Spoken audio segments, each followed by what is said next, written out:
des entrailles de CKRL, voici les Geeks contre-attaque!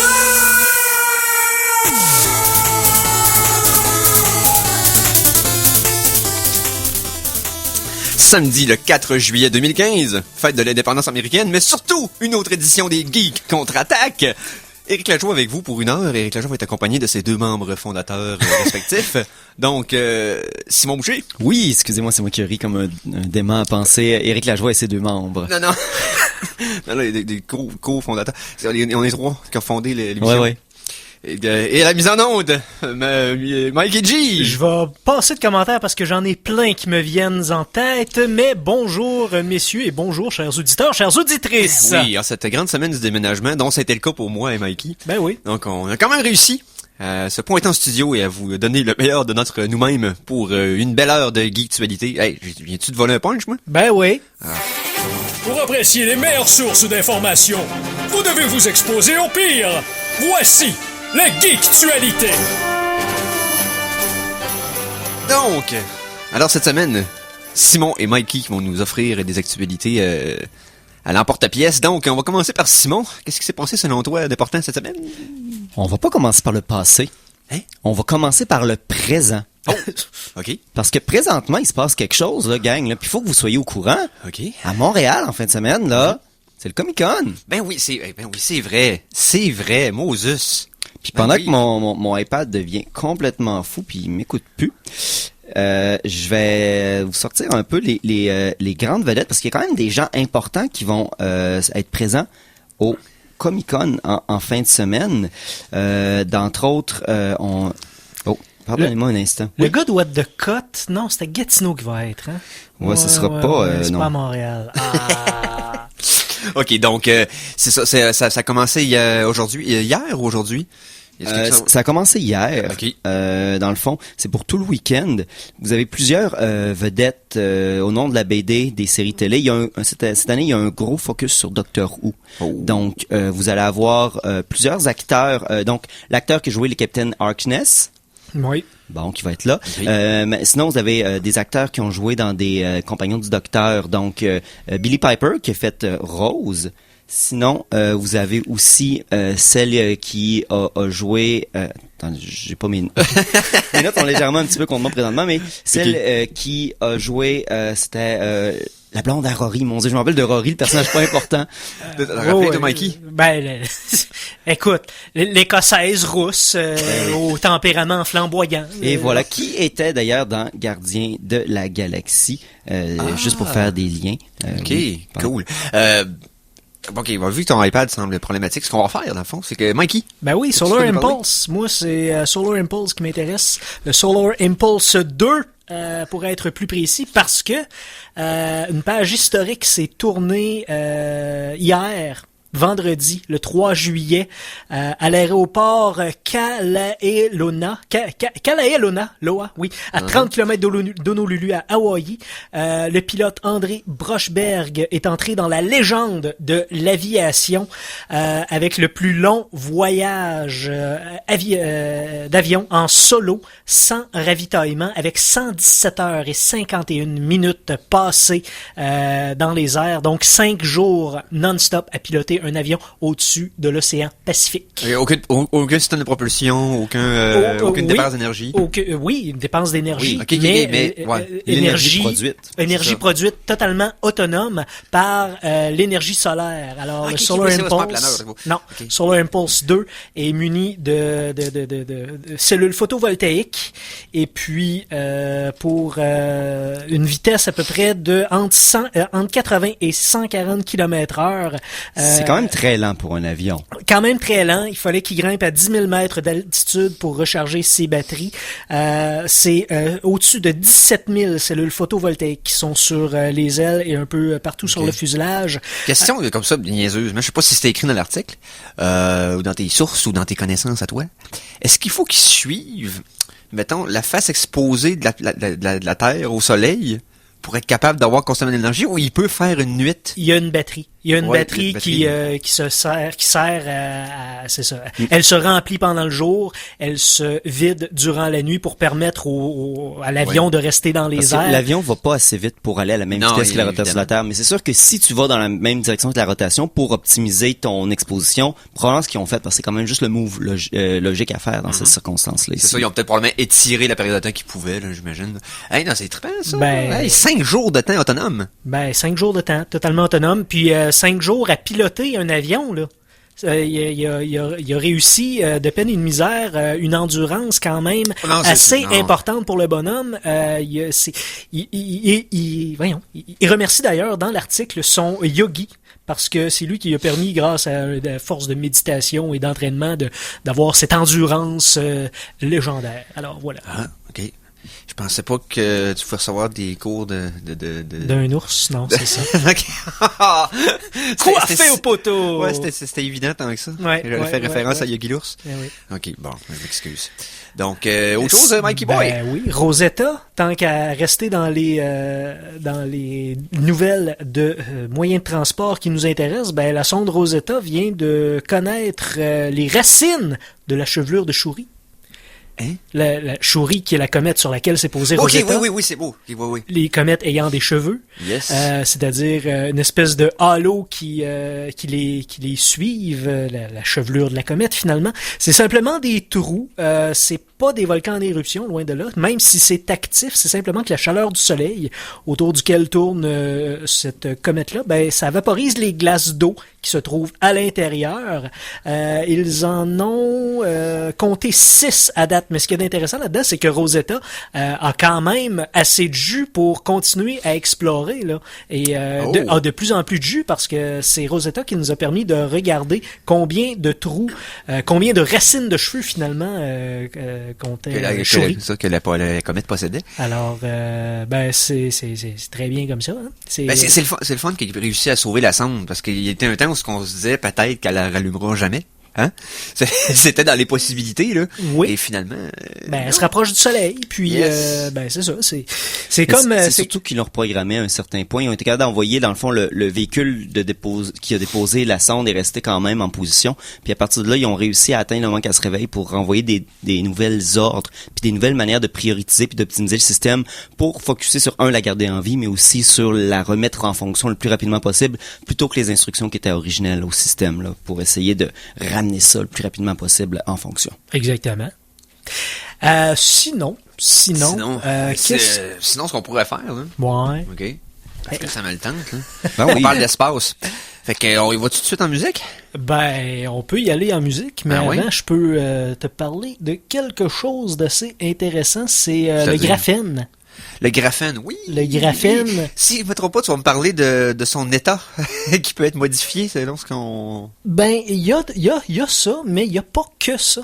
C'est que si ça vous tente de vous faire... premièrement, le graphène, c'est un matériau totalement awesome, totalement impressionnant parce que il est capable de s'étirer à une longueur à peu près d'un terrain de football et de garder une résistance, ma foi, des plus importantes. Oui, c'est ça, c'est un des matériaux par rapport à son poids qui est le plus solide connu de l'homme. Non seulement ça, mais une capacité électrique, une conductivité hors du commun. Aussi, ce qu'il y a, c'est ça, c'est que la nouvelle, c'est que les imprimantes 3D et le graphène, c'est deux nouvelles technologies. Oui. Ils vont aller de pair comme les doubles dragons, mesdames et messieurs. Oh. Les imprimantes vont coucher avec le graphène. Ouais, c'est ça. Puis ça va donner, le graphène va servir d'encre aux imprimantes 3D et ça va avoir des applications non seulement dans l'électronique, mais dans tout ce qui est nanotechnologie, entre autres le domaine biomédical, parce que on s'est rendu compte que le graphène était biocompatible. Alors, l'encre est constituée de mini-pétales, de nano-pétales de graphène. Okay. Ils ont réussi à implanter des cellules souches avec à l'aide d'une poche faite en graphène, grâce à l'imprimante 3D, et la cellule souche s'est transformée en cellule nerveuse, a réussi à intégrer le graphène, donc sans rejet. Alors, c'est des implants, c'est oui, une pour foule à début médical, c'est certain, parce que oui, je veux dire, l'acier chirurgical généralement fonctionne bien, mais ça peut arriver pendant des implants, des opérations, des plaques, n'importe quoi, que le taux de rejet est toujours une inquiétude en médecine. Donc, si ça permet de créer des organes artificiels ou peu importe autre méthode de réparation ou de remplacement médical, c'est une très bonne nouvelle. Ben, voilà. Donc, donc je disais, un petit peu de musique? Ben oui. Oui, puis on revient encore avec d'autres actualités, on en a plein. Chanson de la semaine! Alors, la première pièce, on parlait d'espace tout à l'heure, là. Je voyais qu'une pièce de Star Fox, mais Star Fox au Super Nintendo, bien sûr. Donc, repris par le fondateur du site overclockremix.org, donc DJ Pretzel lui-même. On va écouter la pièce Fortuna Favors the Funk. Donc, c'est beaucoup de F, c'est une belle allitération. Et on revient tout de suite après pour la suite des Geeks contre-attaque.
Et on vient d'entendre Fortuna favorise le funk de notre DJ Pretzel favori parce que le seul fondateur et remixeur sur le site overclockremix.org. Donc, Il est extrêmement habile pour une petite pâtisserie sec. Oui, tout à fait. Et cette pièce-là est bien sûr disponible gratuitement sur le site. Donc, allez voir ça, plein de pièces, le fun comme ça. J'adore celle-là. On l'a peut-être passé il y a 2 ans, mais ça me prend comment je dirais ça? Ma dose de funk biannuelle, j'imagine. c'est correct ça? Non, biannuelle serait 2 fois par année, ce serait pas 2 ans? Biennale. Biennale, ouais. Moses. Moses! Pourquoi il fallait que ça soit ce mot-là? Ok. Donc, on parlait du Comic-Con, je pense, avant la pause. Oui, j'ai ma liste ici qui s'est finalement ouverte. Donc, on peut aller un petit peu plus en profondeur. Bon, vous avez quand même manqué plusieurs choses. Hier, il y avait plusieurs conférences intéressantes. Il y a eu Jeffrey Combs qui a joué d'un scientifique fou dans beaucoup de films, qui venait de parler de ses expériences de scientifique fou, entre autres dans Reanimator, puis des choses comme ça. Sinon, hier, une conférence sur Guardians of the Galaxy avec Michael Rooker et puis Sean Gunn. Oui. Hier soir, Kevin Smith. Ce matin, vous venez juste de manquer Jason Momoa, si vous vouliez aller toucher ses pecs. Oui. Dans 15 minutes, donc si vous êtes en route vers Montréal et vous êtes presque rendu là, Ron Perlman va faire une conférence. Oh! Hellboy et le narrateur de Fallout, entre autres, dans les trucs récents. Qui travaille très fort d'ailleurs pour que prochain Hellboy s'en vienne. Oui. Sinon, en après-midi, il y a John Barrowman que j'avais parlé, qui jouait bien sûr Jack Harkness dans Doctor Who, et aussi il joue Malcolm Merlyn dans Arrow. Sinon, il y a plusieurs événements exactement comme j'avais parlé un peu, Billie Piper puis Kathleen Blackwood qui jouait Amy Pound, voilà, puis Karen Gillian qui joue la vieille Amy Pound. Il y a 2 Amy Pound, la jeune puis la vieille. C'est la petite quand il la recrute, l'actrice normale, donc c'est quand même plusieurs mélanges. Présentation du jeu Deus Ex. Sinon, Hayley Atwell qui jouait dans le fond dans Captain America, qui joue l'agent Carter, qui a eu sa propre série télé. Oui. Donc tout le week-end. Puis sinon il y a même dimanche une série des pires films de super-héros, donc pour les nanardeurs, des très mauvaises versions de films de super-héros d'un peu partout dans le monde. Donc si vous êtes à Montréal, il y a encore du temps pour le Comic-Con, pour le week-end, donc dépêchez-vous. Peut-être que ça me prendrait notre pyrologue pour répondre à cette question, mais j'ai vu passer sur Internet il y a quelques semaines une bande-annonce d'un vieux film des années 80 des Avengers, mais je sais pas si c'est un vrai film ou si c'est... C'est probablement une version turque de quelque chose qui existe déjà, qui était très en mode en Turquie pendant une bonne décennie, là, facile, là, 10-15 ans, où ce qu'il disait, quand on prend un gars avec un S sur son gilet, ça va être le Superman turc. Fait qu'il sortait, puis le titre du film, c'était Turkish Superman à l'international. C'est sûr qu'il y avait des titres qui étaient en turc, qui étaient un des meilleurs exemples, c'est ici, mon turc est très mauvais, là, mais en gros, s'écrivait le chiffre 3 d'Ev Adam, qui voulait dire 3 hommes puissants. Et c'était Captain America, ainsi que Santo, le lutteur mexicain, qui se battait contre une armée de Spider-Man sans pouvoir avec des fusils. Ok, bref, oui. C'est possible qu'il y ait eu un Avenger turc des années 80. Ça se peut très bien. Les Turcs, je pense que tu lui mettais le mot copyright en avant des yeux. Tu sais, de droit de, c'est quoi en français? Droit d'auteur. Puis il clignait des yeux, puis il voyait comme au travers. C'était plutôt qu'à l'époque, il utilisait c'est une sorte de localisation. Il menait un petit peu les valeurs turques de l'époque dans les films, ce que les films américains avaient pas. Donc c'est une manière de mais il y a quand même des choses un petit peu osées puis tout ça, mais c'était vraiment une adaptation plus locale qui intéressait plus, il y avait quand même des vrais films qui se rendaient là, mais ça intéressait plus le public turc d'écouter leur version eux autres que la version américaine, à cause c'est quand même une grande distance là, culturelle et aussi distance. Hey, on parle de Comic-Con. Une nouvelle série de bande dessinée qui sort très récemment, puis vu qu'on vient de passer la fête du Canada, je voulais en parler. C'est par Brian K. Vaughan, qui écrit, si vous avez pas lu ça, l'excellente série Saga. C'est une des meilleures bandes dessinées dans les dernières années. Histoire d'extraterrestres avec des robots qui sont des têtes de télé, etc., etc. Okay. Et en gros, excusez-moi, je vais aller chercher. La série s'appelle We Stand on Guard, donc nous restons en garde et nous en veille. C'est la dernière phrase de notre hymne national aussi. Effectivement. Et c'est l'histoire de super-héros canadiens. Qui réagissent à l'arrivée de robots gigantesques américains qui veulent tout détruire. OK. Là, je vois un peu le genre de tension qui peut s'installer dans cette C'est ça, c'est vraiment des super-héros, c'est des combats de guérilla contre un envahisseur beaucoup plus fort et puissant. Et dans le c'est fond, Alpha Flight contre les US Sentinel. ouais. Mais si c'était Alpha Flight de version Weekend Cheap. Reste que je suis curieux, parce que le gars, justement, Saga a été comme a été C'est un des encensé, plus grands hits ouais. dans les dernières années. Et surtout pour son écriture. Donc, de là, avoir un produit qui nous atteint un peu, dans le fond, en tant que Canadien, ça peut être intéressant à lire. Ce qui l'a motivé, c'est que son épouse est canadienne. Donc, il est allé chercher un peu plus d'informations de cette manière-là. Et ouais. Bon, ben, hey, je suis curieux de voir ça aller. Ça tombe bien parce qu'on est le 4 juillet puis on vient de passer la fête du Canada, fait que c'était parfait. Il aurait fallu que j'annonce ça entre les deux. Ah, ben, on n'avait pas d'émission entre les deux, Simon. Ah, mais là, c'est votre problème, vous avez rien qu'à en faire une. OK. Hey, donc, Mikey, t'as-tu le coup d'en nous parler ou Ben, parce que vous alterniez tantôt, je sais pas si tu t'es gardé quelque chose en dessert. Ben, j'ai un plat principal et tout ça, mais sinon, il y a une série sur Netflix, je sais pas si on en a parlé, semble très intéressante, Sense8. Oui, surtout pour le casting, en passant. Et Sense8, je donnais un petit bref aperçu. C'est les frères Wachowski, dans le fond. Maintenant, c'est les Wachowski. C'est vrai, il y en a un qui est plus un frère. Donc, les Wachowski, qui ont récemment fait, dans le fond, Jupiter Ascending. Mais qui sont surtout connus pour La Matrice. C'est ça. Surtout pour La Matrice, avec Cloud Atlas et tout ça. Donc, ils sont partis dans une série d'histoires de multiples narrations et multiples univers créés par eux-mêmes. Et là, Sensei, c'est comme 8 personnages dans 8 environnements différents qui ont un lien télépathique. C'est ça différentes époques ou juste différents lieux? Non, c'est différents lieux. OK. Puis ils ressentent, du moins, ils habitent les autres jusqu'à un certain point, fait que ce que les autres vivent, ça influence leur propre relation entre eux. Non seulement ce que les autres vivent, mais ce que les autres connaissent également. Ils peuvent aller chercher les connaissances des 7 autres quasiment à volonté, tant et aussi longtemps qu'ils s'entraînent à le faire. Et je trouve que c'est un concept, premièrement, à l'image totale des Wachowski, qui est complètement éclaté et à saveur un peu spirituelle même. Mais c'est un concept qui tient la route. Qui tient la route. J'ai vu le premier épisode, puis je peux pas attendre avant de voir les autres là, parce que ça met très bien la table. Et je crois avoir reconnu l'acteur qui jouait Saïd dans Lost. Effectivement, il y a aussi l'Asiatique qui joue dans ce film-là, se trouve à être la même actrice qui jouait dans Pacific Rim. Je me rappelle plus de son nom, malheureusement. Mais elle s'était fait connaître par le film Pacific Rim, donc. Et elle a aussi joué dans Cloud Atlas, donc des Wachowski.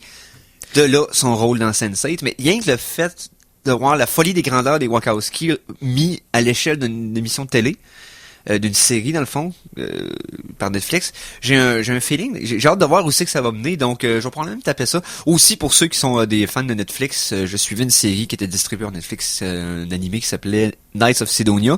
La 2e saison a été rendue disponible hier. Donc pour ceux qui suivaient la série et qui n'ont pas reçu le courriel, j'ai reçu un courriel. Si tu rajoutes un item Netflix à ta liste, ils vont te contacter quand une nouvelle saison ou quelque chose de similaire sort. Oui. C'est la première fois que quelqu'un qui m'avisait. J'étais comme, wow, merci. J'étais content. Et puis, je sais pas si c'est Netflix qui va le distribuer, ça, mais on a posté quelque chose cette semaine sur notre page, les Geeks Contre-Attaque. Allez nous voir sur Facebook et sur YouTube aussi. Oui, tout à fait. En passant. Mais, Ash, et je parle pas ici de Ash Ketchum, mais Ash de voyons, pas Breaking Bad, Evil Dead. On a Bon, beaucoup de dead dans la bouche. Trop de noms de morts dans nos séries et films cultes. Bref, Evil Dead, les premières images de Ash, Bruce Campbell en étant tueur de zombies et de deadites surtout, a fait son apparition et malgré qu'il a pris du poids et de l'âge, il a encore la gueule pour. Hein? Oui, écoute, mais ceux qui avaient écouté la série Burn Notice dans les dernières années étaient déjà habitués au nouveau visage au visage de Bruce Campbell avec le masque d'un plus gros Bruce Campbell par-dessus. Par contre, il y a tellement encore l'étincelle dans les yeux. Tu vois que Ashley Williams est encore en vie dans ses yeux, le nom complet de Ash, parce que je suis un geek vraiment, vraiment, vraiment crinqué de Evil Dead. Là. J'ai adoré les trois. J'ai écouté un nombre gênant de fois, les trois. Et même si... Écoute, j'ai encore des... Honnêtement, là, j'ai encore de l'hésitation à écouter le remake que j'ai acheté en Blu-ray, ok, qui est sorti l'an dernier, que j'ai pas écouté parce que j'ai peur d'être déçu, parce que j'adore cette série-là. Je suis pas game. J'ai besoin de quelqu'un pour l'écouter avec moi, juste pour que au moins j'étais pas tout seul à subir ça. Mais la série, par contre, je vais peut-être plus me garrocher dedans de façon enthousiaste, honnêtement, là, juste parce que Bruce est là puis que Sam Raimi en fait partie aussi. Là.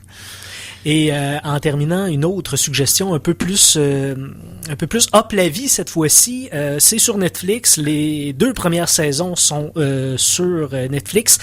Pensez à si The Office se passait dans un poste de police. Oh! Ça s'appelle Brooklyn 99. Ça se passe... Brooklyn 911, oui. Non, pas Brooklyn 911, Brooklyn 99. 99, ok. Et c'est, entre autres, le personnage principal, Andy Samberg, joué par Andy Samberg, qui est connu pour Saturday Night Live, entre autres. Bien entendu, et les Lonely Islands. Exactement. Joue Jake Peralta, qui est une espèce d'homme-enfant détective quand même assez boosté. Et toute son équipe, là, c'est évidemment une comédie chorale, comme ils disent. Mm-hmm. C'est très bon. Ça se prend pas au sérieux et je vous le recommande fortement. Les personnages sont très typés. C'est des épisodes qui, oui, se suivent. Il y a une histoire qui se raccroche un peu, mais pas tant.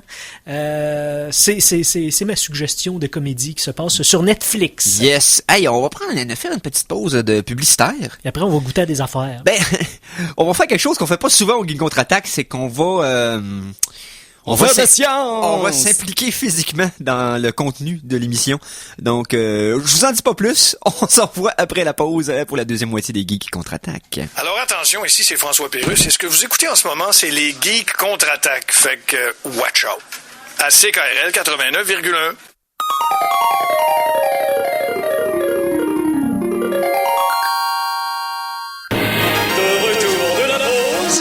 Revoici les Geeks Contre-Attaque! Et nous sommes de retour pour la deuxième demi-heure des Geeks Contre-Attaque. Et, Mikey, j'aimerais que tu fasses jouer un thème qu'on n'a pas encore fait jouer au Geeks Contre-Attaque. Ok, je vais essayer. Excellent. Parce que t'as toujours un petit creux. Les Geeks Contre-Attaque sont fiers de te présenter leur soupe minestrone pour le cerveau. Chronique en vrac!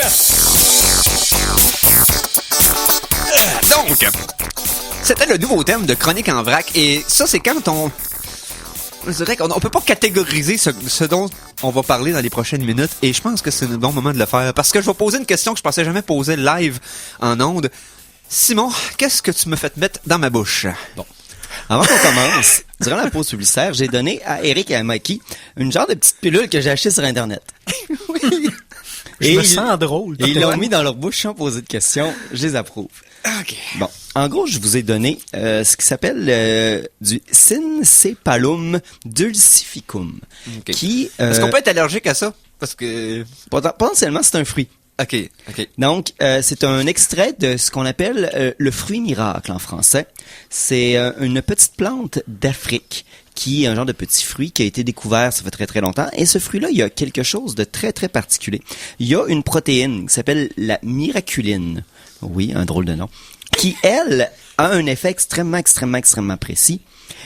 Elle bloque l'effet du sûr. Ici, je parle de la saveur sûre. Okay. Donc, nous, on a pris un extrait de ce petit fruit-là. On le frottait à l'intérieur de notre bouche. Et qu'est-ce que ça fait? Ça fait que pour les prochaines 30 minutes et plus, nous ne goûterons pas la saveur sûre. J'ai coupé des morceaux de fruits, j'ai des agrumes, j'ai aussi du chocolat noir amer. Qu'est-ce qui se passe? On devrait goûter uniquement, et ici on va peut-être se tromper, peut-être que ce que j'ai eu c'est de la contrebande, mais si le fruit fonctionne, on va goûter uniquement le sucré dans les agrumes et non pas le reste. Donc, ça permet d'avoir juste la délicieuse saveur sucrée du citron. Que personne connaît à part nous autres dans 15 minutes, là. Effectivement. OK. Si vous voulez, je peux prendre la première bouchée pour me mettre à risque. Ben Je oui. pense que oui. Je pense que ce serait la moindre des choses que tu commences. Donc, j'ai devant moi ici un magnifique morceau de pamplemousse rouge. Et je vais mordre dedans. Et je vais peut-être faire une face bizarre. C'est ce qu'on va Oui. voir. OK. Ben, c'est ce qu'on va entendre. On va décrire son visage. Donc, Alors, qu'est-ce que... Ça goûte à ne- rien? Ça goûte le sucré. Il y a absolument rien d'amer. J'ai pas plissé des yeux. J'ai pas contracté aucun muscle. Non. C'est juste le fruit. OK. C'est Ben, comme si vous aviez de la saveur de ce fruit-là, mais sans l'amertume. OK. Puis il faut dire, quand on goûte la pilule en tant que telle, ça goûte pas grand-chose. Non, ça a l'air un peu à anesthésier les papilles, en quelque sorte. Oui, effectivement, c'est ça qui se passe présentement. Comme là, moi, je sens qu'il y a certaines places dans ma bouche, je n'avais pas mis de petits fruits comme il faut. Puis c'est un petit peu amer comme dans le haut de mes gencives, mais tout le Ah, reste, c'est c'est bon. super délicieux. Ça permet de goûter des fruits d'une manière que vous les avez jamais goûtés. Fait que, Mikey, tu viens de mordre dans quoi pour faire un cri aussi sympathique? Un citron, puis c'est sucré, puis c'est... Hey, j'ai croqué dans un noyau même, puis j'ai rien goûté. Ça, c'est le cyanure qui fait son effet. Ah ouais, mais c'est pour vrai, là, ça... OK, bon, ben je vais essayer la lime. Oui. Le citron goûte l'orange à la Ok. limite. Voyons. Ces bruits de succion vous sont présentés par Shopvac. Wow! C'est comme si je venais de boire du 7-Up. Mais tu sais, vraiment juste ça, super sucré, super smooth. OK. Wow! À part faire, hein, c'est spécial. Oui. Y a-tu des applications pratiques à ça? Ou... Je sais pas, hein. Ben, peut-être réussir à faire manger des agrumes à un bébé sans qu'il il se blesse le visage. Le but des scientifiques, quand ils ont découvert ce fruit-là, il y a plusieurs années, c'était tenter d'amener justement des gens à manger plus de fruits, mais commercialement et tout ça, c'est beaucoup trop compliqué de devoir manger un genre de petits fruits pour pouvoir manger des agrumes.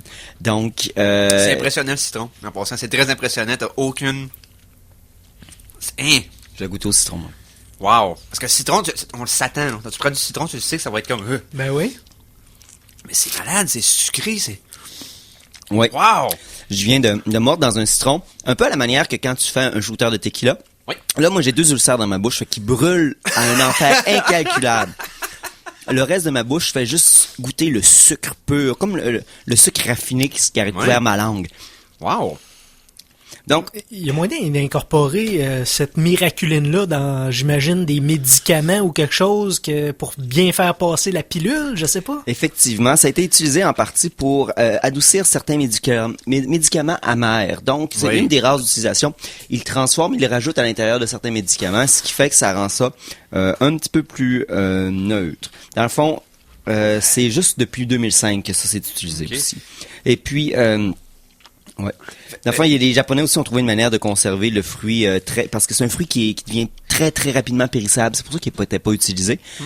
Donc maintenant, comme nous on l'a, il était automatiquement compressé dans le genre de petite pilule. Fait qu'avec cette technique-là, ça permet de l'exporter à l'extérieur de l'Afrique natale d'où Ok. il vient. Donc, on va essayer maintenant, messieurs, de la marque Heidi, je fais de la pub gratos, du chocolat noir extrême. J'ai choisi Donc, extrême parce que je à trouvais que 85% de cacao.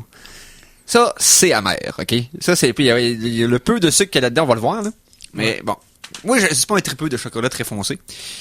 Donc, j'ai hâte de voir si je vais aimer ça plus avec de la miraculine dans la bouche. Ouh. Donc, je vais laisser en premier. Je me Oui. sens en game. C'est parti. T'as un regard vide de plaisir ou de je sais pas quoi. Mais là, pendant qu'Éric mastique, moi j'ai obtenu ces petites pilules-là sont pas techniquement illégales. Comme je vous disais, c'était très difficile à l'importer jusqu'à récemment, mais vous pouvez en obtenir à plusieurs endroits sur Internet. Moi, les miennes m'ont été fournies avec une promotion de Cards Against Humanity, mais il y a d'autres manières de l'obtenir. Oui, monsieur Lajoie, comment trouvez-vous votre chocolat? Ouais. Il doit pas avoir de sucre dedans, à la base. Probablement, c'est pour ça que j'en trouve pas plus. Je sais pas si ça amortit à ce point-là l'amertume, parce que 85% c'est intense, j'en mange pas vraiment du chocolat aussi fort. Mais, Donc bon. c'est surtout le sûr qui est... Ouais. Ça goûte le cacao pur. Parce que si vous prenez de la Ouais. poudre de cacao, ça a cette saveur-là, mais Ouais, c'est ça. c'est comme manger une pâte neutre, une pâte Ouais. de cacao qui a aucune amertume. C'est extrêmement spécial. Ah, Donc, les geeks contre-attaque. se sont sacrifiés et ont ingéré de la miraculine et ont réalisé que, hey, c'est cool les aliments sûrs, pas de sûrs. Donc, C'est un Ben peu ça oui. notre conclusion. Là. Ben oui, Hey, mais ça exactement. fonctionne en passant, c'est 100%, ça fonctionne. Donc- C'est pas des bobards, là, c'est pas un hoax, entre guillemets, c'est pas une arnaque, ça fonctionne. Donc, cherchez des extraits du fruit miracle, le Miracle Fruit ou le Miracle Berry en anglais, et faites des tests à la maison. Ici, j'ai un petit livret, j'ai une recette de limonade. C'est dans le fond, vous faites de la limonade, puis toutes les limonades, faut couper ça avec beaucoup d'eau et de sucre Ouais. pour rendre ça bon. Ben, Ouais. avec ça, vous n'avez pas besoin. Tu peux prendre un genre de jus de citron que t'achètes à l'épicerie, là, te pitcher dans la bouche, puis Ben, ça, apprécier. la recette de limonade, c'est du citron pressé dans de la glace avec un petit peu de jus de framboise. Point final, pas d'eau, pas rien. Et puis, ça sort super bien. Mais le chocolat, je suis un amateur de chocolat Ouais. amer. Moi, c'est du 75% en montant, même des fois du 85. Là, je viens de goûter au 85. Il est encore meilleur. Ah ouais? J'arrive quand même à goûter un peu l'amertume, mais Oui. c'est surtout le sucré qui ressort. Puis c'est vraiment bon. Bon, ben, attends, je suis content, parce que moi, je suis pas un connaisseur, fait que mon avis valait comme rien. Donc, hey, excellent, ça. Donc, wow! Ça fait que, on a ingéré des corps étrangers pour vous, chers auditeurs. Puis on a hâte de recommencer. En tout cas, pour ma part. Bon, fait que les gars, j'ai reçu un email d'une compagnie qui me dit qu'ils peuvent me vendre des médicaments canadiens sans ordonnance. Je commande des trucs au hasard, puis on se fait un prochain épisode. Là, je pense qu'on a envie de manger les restants de fruits qu'on a devant nous, fait que on peut Ouais. se divertir les oreilles puis se garder occupés pendant ce temps-là, on va aller manger tous ces Yes. bons fruits-là. OK. Yes. La chanson de la semaine 2! Chanson de la semaine numéro 2 est une chanson qui sonne épique. Ça fit avec le moment. On a comme traversé les frontières de nos papilles live sur les ondes FM. Donc, je pense qu'on va prendre une chanson qui va comme représenter adéquatement notre état d'esprit. Donc, tiré de la trame sonore du film Advent Children, qui est sorti en 2006, je crois, Ouh. 2005. Peu importe. Donc, la pièce s'appelle... Moses. Divinity. Divinity One, c'est bien ça? Oui. Ok, Divinity One, donc c'est tiré de la trame sonore, bien sûr, de Final Fantasy VII Advent Children. On vous revient tout de suite après pour la finale des Geeks contre-attaque.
Alors, on vient d'entendre Divinity One de la trame sonore de Final Fantasy VII Advent Children, qui est une pièce qui est moins connue parce que c'était pas une reprise d'une pièce qu'il y avait dans le jeu vidéo, mais une pièce originale faite pour le film, bien sûr. Mais elle n'est pas moins épique pour autant. Donc, c'est composé par Nobuo Uematsu et compagnie. Donc, il y avait beaucoup d'autres compositeurs éparpillés sur la trame sonore. C'est dur de savoir qui a fait quoi. C'est pas pour rien que ça s'appelle pas Fantasy de milieu de parcours. Non, c'est ça, c'est l'ultime, la fantaisie finale. Donc, de quoi qu'on vous parle pour terminer l'émission? Simon? Oui. Hey, on pourrait parler un petit peu.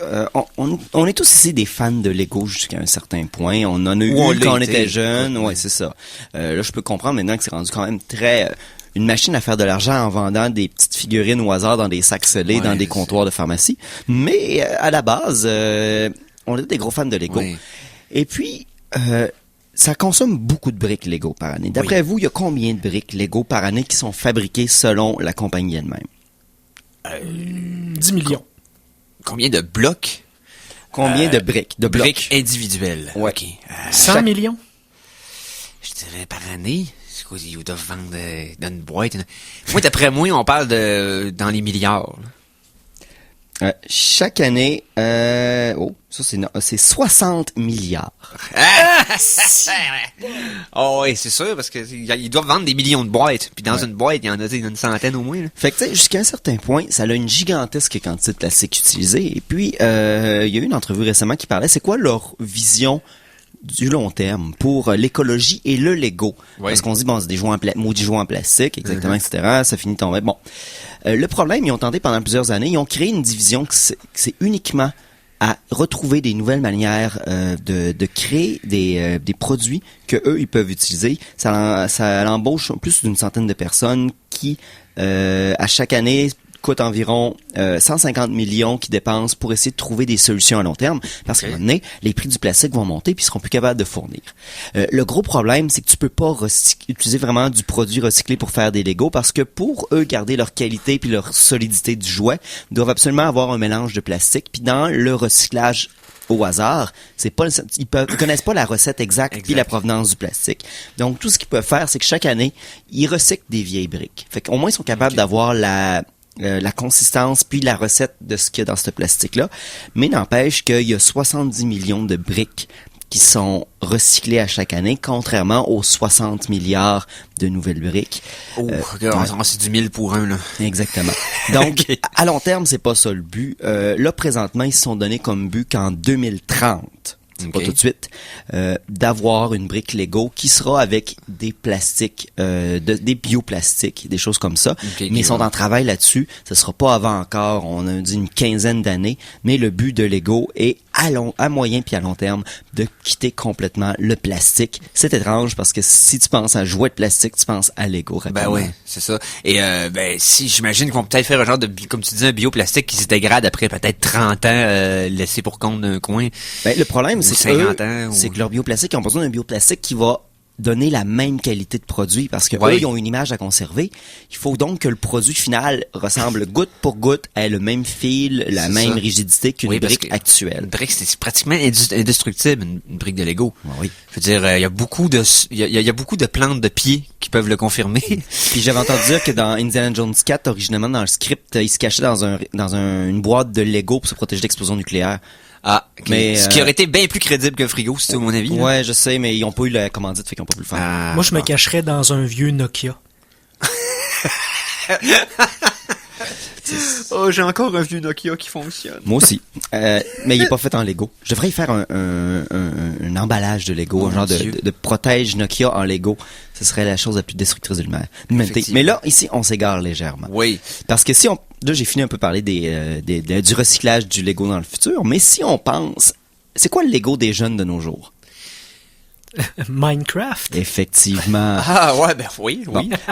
Indirectement, Lego viennent de sortir leur version de Minecraft, qui est un genre de monde ouvert où tu peux construire, dans le fond, tu peux invoquer des kits de Lego préfets, où tu peux aussi construire, tout ramasser dans le monde, un peu à la Minecraft, mais de marque Lego, c'est en early access, dans le fond, en accès pré-vente sur Steam. Mais Minecraft, l'année passée, ils nous avaient fait à tout le monde un petit saut.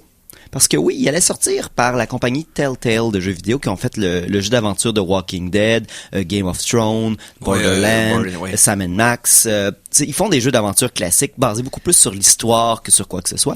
Et ils font un jeu d'aventure de Minecraft, dans l'univers de Minecraft, qui s'appelle Minecraft dans le fond, de story mode, donc le mode histoire. Et c'est, vu que Minecraft est un jeu libre qui a absolument aucun contexte puis t'es laissé à toi-même, tu suis des histoires de personnages dans le monde de Minecraft faites avec pas leur engin à eux, mais t'as vraiment la première bande-annonce est sortie ce matin, je l'ai mis sur notre page Facebook, allez la voir.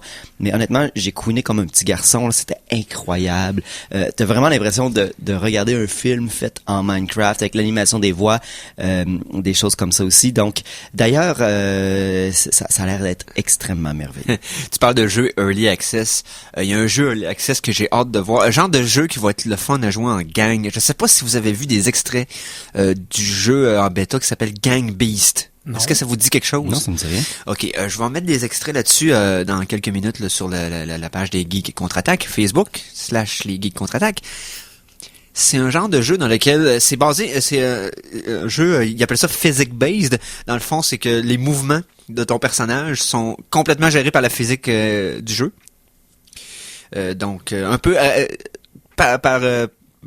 pour vous rappeler le jeu Coop. Je sais pas si vous vous souvenez de Coop. Oui. OK. Oui. Donc, c'est que chaque mouvement, chaque articulation des jambes du coureur était contrôlée par un bouton différent. Et que vous voyez comme l'effet, dans le fond, poupée de chiffon, jouer avec la physique du jeu. Donc, le principe, c'est ça. C'est que t'as des petits bonhommes qui sont des genres de toutous ou des mascottes, OK? Mm-hmm. Que tu peux comme modifier à ta guise. Et tu te bats, dans le fond, tu peux donner des punches. Et tu peux aussi t'agripper sur n'importe quelle surface. Pendant un certain temps, après ça, tu lâches. Tu peux assommer quelqu'un qui tombe comme sonné et il va se réveiller éventuellement après quelques minutes ou dépendant à quel point il va brasser des boutons. Donc, c'est un jeu de combat ben basic. Mais tu pognes toutes ces mascottes-là jusqu'à 8 en même temps et t'es places dans plein d'environnements très dangereux et tu t'amuses. Le fait que tu peux t'accrocher, que tu peux puncher tout ça, avec le fait que tout est géré par la physique du jeu, donne un effet qui est complètement hilarant. Et il y a des vidéos de gens qui jouent en Early Access à 8 personnes en même temps. Qui sont, écoute, puis tous les éléments sont random. Exemple, tu peux te battre, tu commences, mettons, sur un échafaud, sur le bord d'un building, ou peut-être au 100e étage d'un building. Après ça va être dans une pièce où il y a un genre des engrenages dans lesquels tu peux tomber puis te faire broyer. Il y a le dessus de 2 camions sur une autoroute. Puis c'est le dernier qui reste debout dans le fond. Puis tu garoches tout le monde. Il y a plein d'environnements comme ça. Il y a un métro, une station de métro dans laquelle il y a des métros qui passent des deux côtés. Donc c'est très très très basic, mais la jouabilité a l'air tellement juste plaisante. Comment ça s'appelle le jeu? Gang Beast. OK. Si vous aimez les jeux poupées de chiffon un peu. Ouais, non, c'est j'en ai essayé un récemment avec une bande d'amis. On se fait des retraites dans un chalet puis on fait des week-ends de gaming et puis on avait acheté un jeu, c'est un jeu par tour, ça s'appelle Mount Your Friends. Dans le fond, il y a plusieurs modes de jeu, mais lui qu'on a aimé le plus, c'est dans le fond, tu fabriques une tour. Oui. Puis c'est à chaque tour, tu as 30 secondes pour aller le plus haut possible. Puis dans le fond, plus le temps avance, plus la tour est haute, donc plus c'est difficile. Mais ce qui arrive, c'est que vous contrôlez des personnages. À chacun de votre tour, vous avez un bonhomme. Puis vous contrôlez chacun de ses membres avec un bouton différent sur une manette de Xbox. Okay. Et puis bon, si vous tenez le bouton 1, mettons, la main droite va être libre. Fait que tu peux la déplacer avec ton joystick, l'accrocher à quelque part. Okay. Il faut que tu le fasses monter, telle une étoile de mer psychotique. Pour arriver le plus haut possible, puis tu t'accroches n'importe comment. Mais ce qui rend ça complètement risible, c'est que chacun des personnages qui sont des poupées de chiffon que tu contrôles, c'est des gros hommes musclés avec de la physique de pocheton. La seule chose qui a un engin physique, c'est le pocheton du personnage. Fait que t'as des gros monsieur en string, en 2D, qui se grimpent les uns sur les autres avec des pochetons mous qui balancent à gauche puis à droite. Il faut que tu montes le plus rapidement possible, le plus haut possible par-dessus les autres pour te rendre sur le dessus. Ça fait des situations désagréables et des fous rires garantis. Ça coûte $4. Vous êtes 3-4 personnes avec des manettes puis quelques bières de trop. Vous allez voir, c'est un gigantesque plaisir. Il n'y a pas assez de jeux avec l'humour homo-érotique, je trouve. Je sais pas si vous vous rappelez, à la Wii, il y avait un jeu qui avait été relativement Muscle populaire. March. Oui, exactement. De quoi? Muscle March. Muscle March, c'était un jeu sur la Wii. Vous aviez une Wiimote dans une main puis le nunchuck de l'autre. Et puis, ce qui arrivait, c'est que tu suivais des culturistes.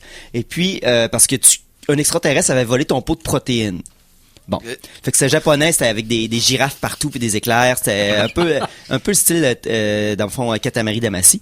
Et puis, c'est une file de culturistes, donc, qui couraient après la personne. Et puis, la première personne de la ligne faisait un trou dans le mur. Fallait que tu bouges le nunchuck avec des contrôles du corps pour prendre la même forme que le trou fait devant toi pour passer, pour faire des combos de passer dans le plus de trous possible. Ouais. Comme dans Bugs Bunny, quand tu traverses un mur, tu vois la silhouette de Bugs Bunny. Ouais. Le gars fait ça dans chaque mur, mais une forme différente. Ouais. Et toi, fallait que tu prennes la bonne forme pour pas te foirer dans le mur. Puis la file de culturistes diminue parce qu'il perd des culturistes tout le long au cours de... Fait que c'est de moins en moins de temps de réaction, puis ça va de plus en plus vite. Et puis quand t'attrapes la personne qui a volé ton pot de protéines, ben quelqu'un d'autre vole le pot de protéines, et puis t'as un nouveau tableau qui commence dans un nouvel univers. Vous avez des centres d'achat, vous avez des villes, vous avez plein de choses.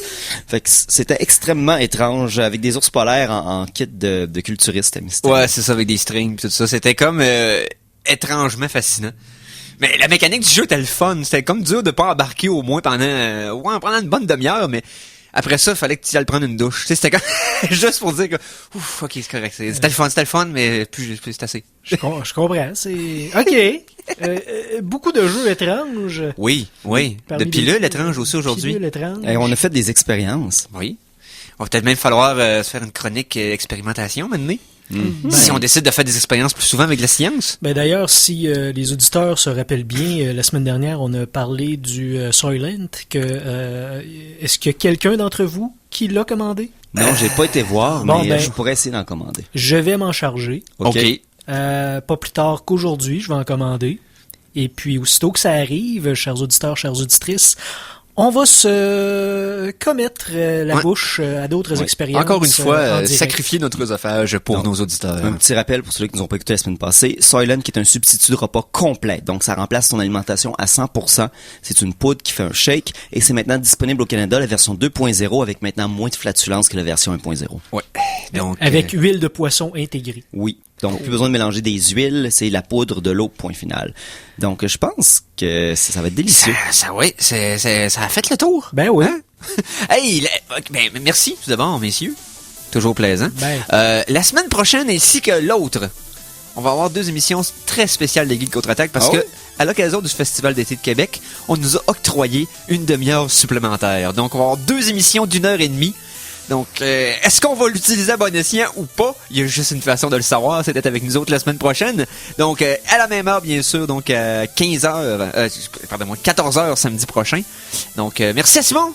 Hey, on va ramener des pilules qu'on s'est insérées dans l'orifice buccal. Oui, ça fonctionne encore, donc finissons de manger ces fruits le plus rapidement possible. Merci à Mikey. Merci à toi, Eric, et on attend Brice avec impatience pour de la zouk. Yes! Donc, on se voit la semaine prochaine, 14h, même poste, même place. Salut les geeks!